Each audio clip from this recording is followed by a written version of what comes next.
Notre attention s'est portée d'abord, principalement et avant tout sur les infrastructures qui sont absolument essentielles si on veut apporter la nourriture, de l'eau, etc., les médicaments et autre chose.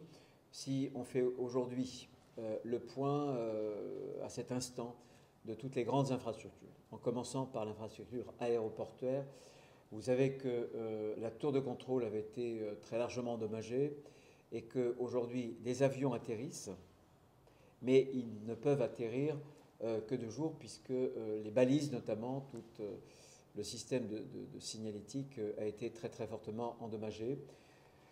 La DGAC nous signale que dans les prochains jours, il serait vraisemblablement possible de réouvrir un trafic nocturne l'aéroport.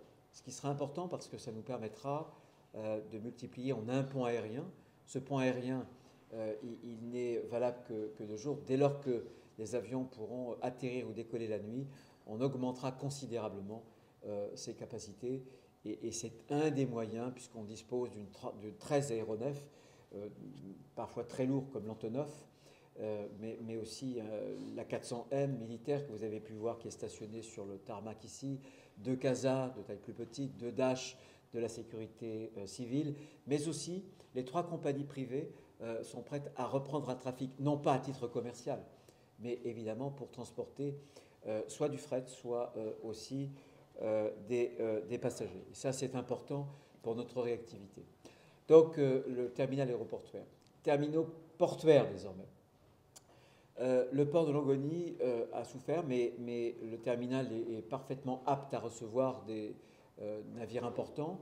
2 navires de la Marine nationale ont été, si j'ose dire, mobilisés, ce qui nous permettra, là encore, d'avoir des capacités de dizaines et de dizaines de tonnes.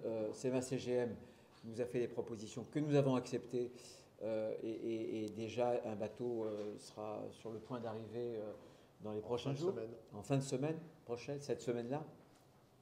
Donc ça, c'est important. Et là encore, fondamental, la continuité a été rétablie entre Petite Terre, qui est vraiment le cœur névralgique, hein, le poumon, et Grande Terre.